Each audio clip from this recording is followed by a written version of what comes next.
Few carries invoke as much fear into people as much as Ursa Warrior does.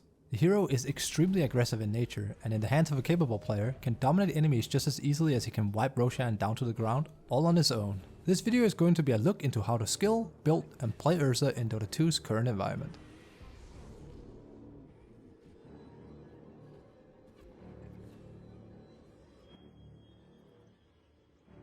Ursa falls into the category as a hard carry, although one that specializes in taking down his foes with extreme speed, even without a whole lot of items present on the hero.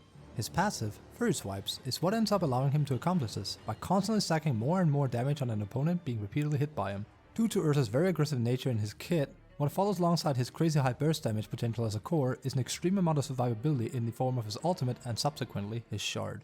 By reducing the amount of damage he takes and being able to move forward with his Ursa ends up being a hero that hits a very brutal timing where he can be very hard to either kite or control.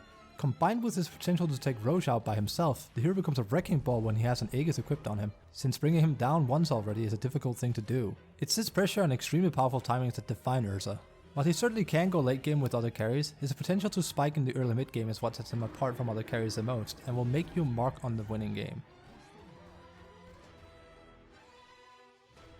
Skilling Ursa is a rather simple affair in his current condition. You want to start off by getting a hold of Fury Swipes. Due to the low base damage that the hero is in possession of, it will help last it in quite a bit. Furthermore, with just one point in it, you can very effectively harass the enemy. Following this, you can either opt into going for Earthshock or Overpower, depending on what is needed for the lane. By level 4, you want to have 1 point in every skill and start out by maxing Fury Swipes as quickly as you're able. You can opt in for 2 points in Earthshock, but the most common route is to leave it at level 1. Following this, all you have to do is max out Fury Swipes, level Ultimate whenever you're able, then Overpower, and then lastly finish up with Earthshock as the last ability. It's a very straightforward build, which only makes the hero easier to grasp and play him in both lane and mid game, since his build doesn't deviate all too much.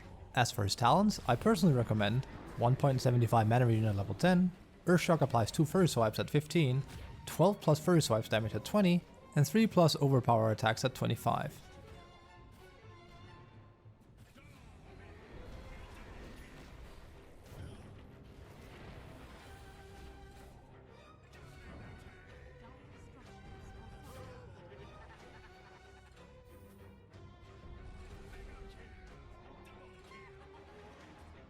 Contrary to what you might think, Ursa can actually have quite a hard lane if you're not careful.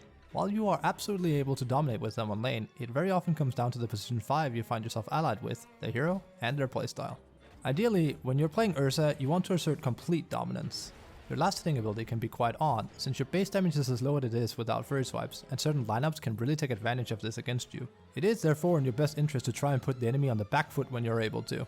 You want to last it as much as you're able, but you also want to threaten the enemy and put them in a situation where they might be killed if they play too greedy.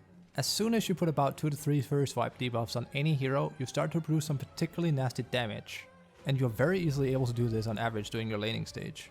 Therefore, when you play with a support that has a slow or stun, try and look for a kill when the opportunity presents itself. Make the most of Ursa's very aggressive kit and kill people off.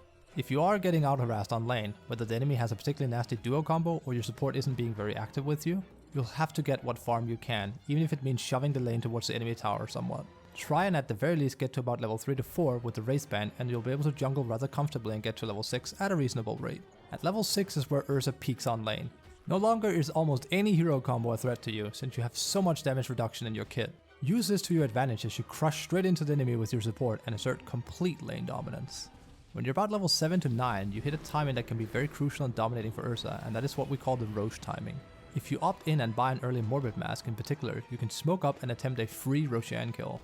Ursa's abilities allows him to rack up more and more damage on the big guy, and if the enemy doesn't catch wind of you doing this, you end up getting loads of XP for yourself, gold for you and your team, and a very powerful Aegis timing that allows you to play stupidly aggressive. This can also be done after one team fight. As long as you can get your Fury Swipes counter up as high as possible without dying, you're good to go. This is not a mandatory thing to do as Ursa, but it will severely propel your winning chances forward, since it will also make way for that lovely shard we want later on him on their second Roche kill. Given Ursa's nature as a hard carry, we're going to accumulate quite a lot of gold as the game progresses forward, so knowing what items to acquire is mandatory. His standard build is fairly simple. A Wraith Band and Stick are very good tools for laning. You also have the choice of going into either Orb of Venom or Orb of Corrosion, but this is quite costly. Your boots of choice will be face boots, since it gives some delicious movement speed paired with armor. Your first big item is going to be none other than Battle Fury. It tremendously speeds up Ursa's farming time, and due to how the hero works around his skills, is extremely lethal at showing up at fights with. Following Battle Fury, you immediately head towards Blink Dagger as fast as you're able to. It will allow you to not only traverse the map and farm faster, but also gap close enemies in the blink of an eye before killing them in a very quick manner, making you a constant, powerful threat. A BKB and a Skull Basher is then paired on afterwards, depending on which one you need the most. BKB will allow us to stand toe to toe against most heroes in the game and rendering most stuns from supports mute, making us that much more of a threat. While Skull Basher has a chance to stun other players, allowing us to potentially kill them before they even get to respond. You want to have Shard by this point as well, preferably from having killed the second Roche, since it will save you the initial cost of 1400 gold. If that's not an option, you need to buy it yourself since it's too good to pass up on. We round the hero up with Abyssal from the Skull Basher, and then finally an item such as Titanic for survival and Unbridled Tankiness, or Monkey King Bar for its pure amount of damage it can produce. Your Blink Dagger can finally be upgraded into either a Swift Blink or an Overwhelming Blink, with both being viable. It is also possible to play a more aggressive Ursa where you go Diffusal Blade in favor of Battle Fury early, but the standard build will do the trick for most of your games. Equipped with just a Battle Fury, a BKB and a Blink Dagger, you'll be able to completely lay waste to the enemy before they'll know what hit him.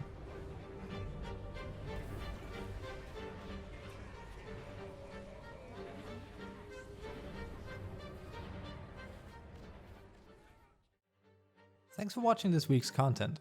Ursa is a mighty powerful carry, and one I've had great success with personally, my current record sitting at 18-2 for this current patch of Dota. He's not a particularly hard hero to get a hold of, and he's a very potent character to add onto your repertoire of carriers you feel comfortable and familiar with. What are your thoughts on Ursa? Do you have issues dealing with him, or do you think he's too strong? Let me know in the comments. As always, if you want to catch me live, you can do so at twitch.tv/fabkubashi. Be a boisterous bear in your Dota 2 games. Your MMR will thank you for it once you really understand how to dominate with this menace of a hero.